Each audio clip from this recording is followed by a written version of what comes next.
हरे कृष्णा। आज का विषय है प्रकृति के गुण। आज हम प्रकृति के गुणों के विषय में चर्चा करेंगे। संस्कृत में हम इसे गुण कहते हैं। परमेश्वर की तीन शक्तियां हैं। अंतरंग शक्ति या आध्यात्मिक जगत को प्रकट करती है। बहिरंग शक्ति या भौतिक जगत को प्रकट करती है।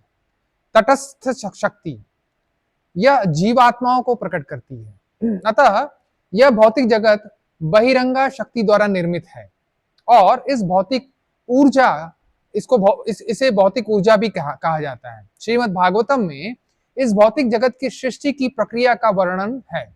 वहां बताया गया है कि महाविष्णु ने अपनी भौतिक ऊर्जा पर दृष्टिपात किया और उसे इस संसार की रचना शुरू हुई। इस भौतिक शक्ति को माया या दुर्गा भी कहा जाता है। यह भौतिक ऊर्जा प्रकृति के तीन गुण से बनी हुई है। सत्व गुण जो कि अच्छाई का गुण है, रजोगुण जो कि आपकी उत्तेजना रजस का गुण है, तमोगुण अज्ञानता का गुण है। प्रत्येक जीव को भौतिक प्रकृति द्वारा एक शरीर मिलता है। हर शरीर इन तीन गुणों से प्रभावित या बंधा होता है। इसीलिए संस्कृत में गुण का अर्थ है रस्सी भी है। हम अदृश्य रूप से तीन गुणों से बंधे हुए हैं। अलग अलग गुणों से प्रभाव में आकर प्रत्येक जीव एक विशेष स्वभाव प्राप्त करता है, यानी वे अपने स्वभाव के अनुसार कार्य करने के लिए मजबूर होते हैं। सरल उदाहरण में कुत्ते का स्वभाव भौंकना है, उसे बदला नहीं जा सकता। चीनी का स्वभाव होना है मीठा होना, उसे बदला नहीं जा सकता। गुणों की विशेषताएं इस प्रकार हैं। सत्व गुण जो कहते हैं सद्गुण, कलयुग में ऐसे व्यक्ति का मिलना बहुत दुर्लभ है। यद्यपि सभी गुण भौतिक होने के कारण दूषित हैं, लेकिन सत्वगुण अन्य दो की तुलना से में अधिक शुद्ध है। यह प्रकाशमान है, शरीर के 9 द्वार ज्ञान से आलोकित है। उदाहरण के लिए जब आंखें कुछ देखती हैं तो केवल वही देखती हैं जो देखना चाहती हैं, व्यर्थ की चीजें नहीं।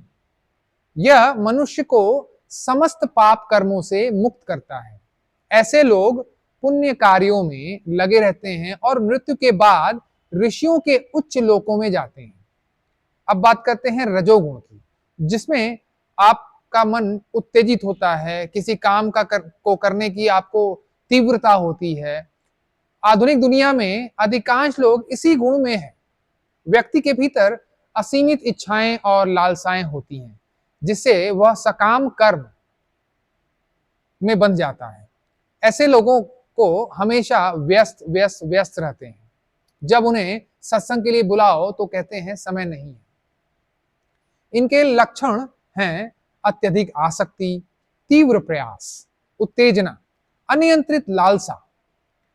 जब प्रयास इतना बढ़ जाए कि वह आपके असंतोष का कारण बने या फिर आपको किसी चीज में बहुत ज्यादा उत्तेजना प्रदान बन जाए कि इस चीज को पाना ही है, मुझे इस चीज को पाने की जिद है, उस तरह की उत्तेजना हो तो उसे तीव्र प्रयास कहते हैं।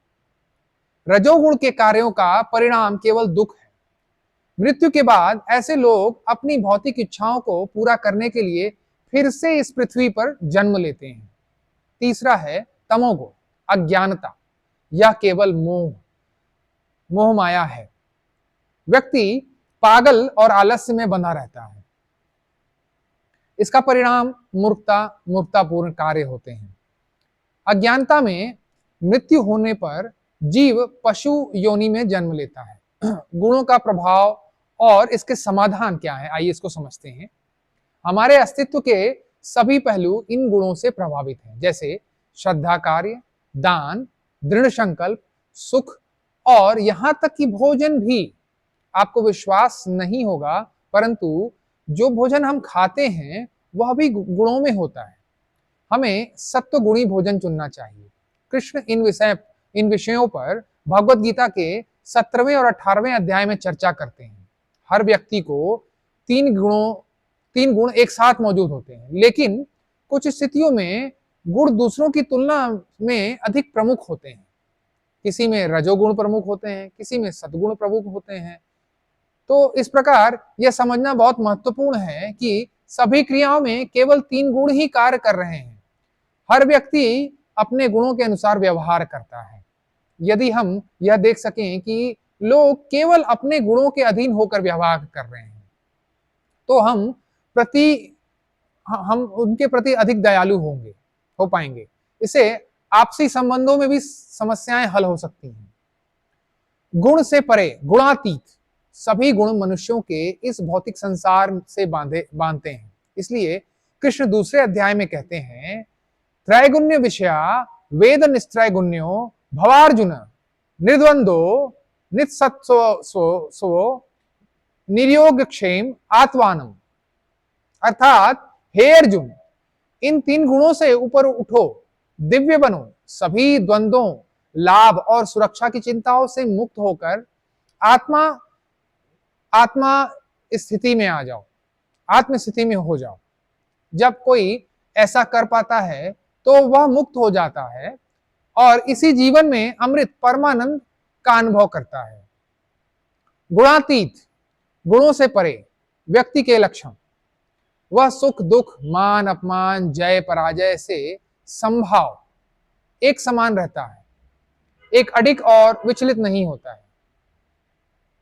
वह अडिग और विचलित नहीं होता है। उसकी समदृष्टि होती है, अर्थात वह सभी जीवों में आत्मा देखता है, शरीर नहीं। उसने सभी भौतिक सकाम गतिविधियों का त्याग कर दिया होता है। गुणों से ऊपर कैसे उठें, भगवान कृष्ण की भक्ति करें, भगवान की सेवा करें, इसमें लगकर हम इन गुणों को पा सकते हैं। क्या आप चाहेंगे मैं इन गुणों के आधार पर भोजन के वर्गीकरण सत्य रज तज तम के गुणों में आपका विस्तार से बताऊं?